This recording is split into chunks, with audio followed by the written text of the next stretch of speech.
আসসালামু আলাইকুম viewers, tasty cooking review থেকে আপনাদেরকে স্বাগত। আজকে আমি আপনাদেরকে দেখাবো কিভাবে আপনারা খুব সহজেই যে কোনো রান্নার পাতিলে নরম তুলতুলে মজাদার ভাপা পিঠা তৈরি করতে পারেন।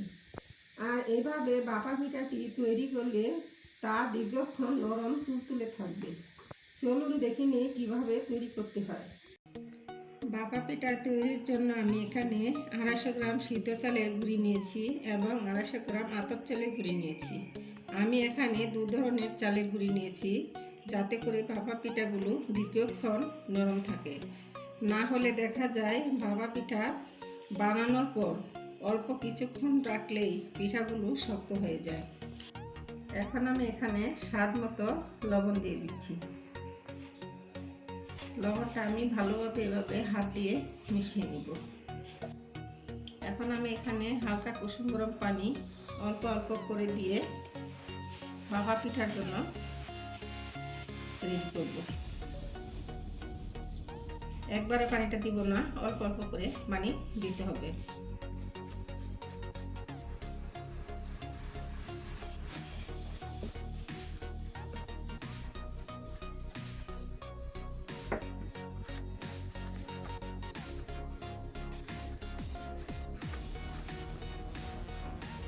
দেখুন আমি এভাবে অল্প অল্প করে কুসুম গরম পানি দিয়ে চালে করে হাত দিয়ে ভালোভাবে মিশিয়ে নিয়েছি।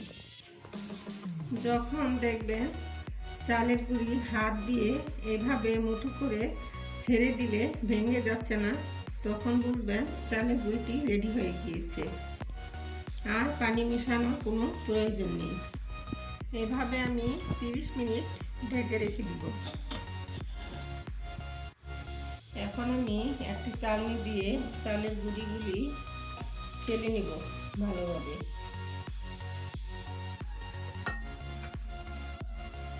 এইভাবে আমি সবগুলি চালের গুঁড়ি চেলে নিব। দেখুন আমি চালের গুঁড়িগুলি চালনি দিয়ে ভালোভাবে চেলে নিয়েছি। ভাপা পিঠা বানানোর জন্য আমি একটি পাতিলের মধ্যে পানি ফুটিয়ে নিয়েছি। আপনারা চাইলে যে কোনো পাতিলের মধ্যে পানি ফুটিয়ে নিতে পারেন। আমি এখানে একটি স্ট্যান্ডার বসিয়ে দিচ্ছি।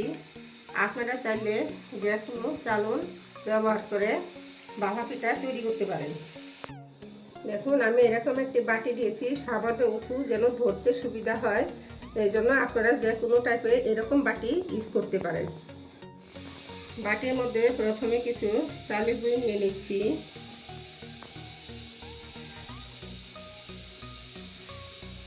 এর উপর সামান্য গুড় দিয়ে দিচ্ছি। আমি এখানে আখের গুড় নিয়েছি, আপনারা চাইলে খেজুরের গুঁড়ো নিতে পারেন।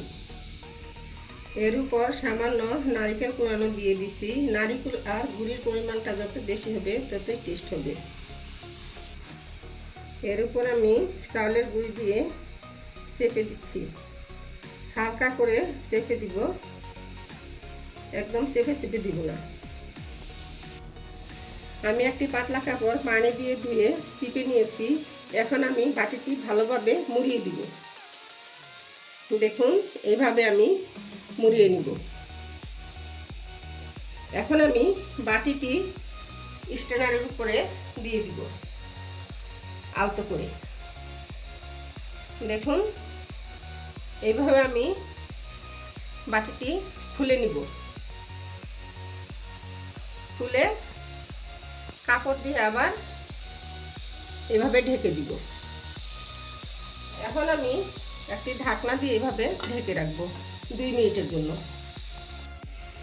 দেখুন 2 মিনিট পর পিঠাটি হয়ে গিয়েছে। এখন আমি উঠিয়ে নিব।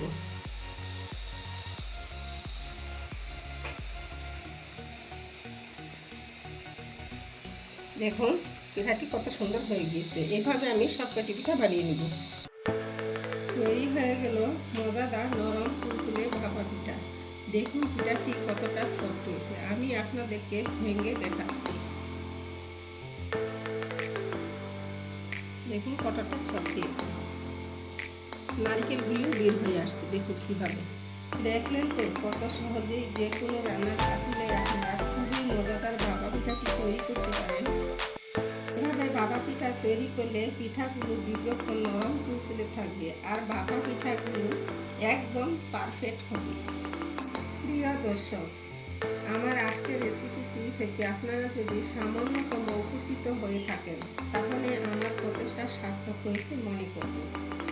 পরবর্তী নতুন নতুন রেসিপি আপডেট পেতে চ্যানেলটি সাবস্ক্রাইব করে পাশে থাকবেন আর আপনাদের মূল্যবান মতামত জানিয়ে কমেন্ট বক্সে কমেন্ট করুন।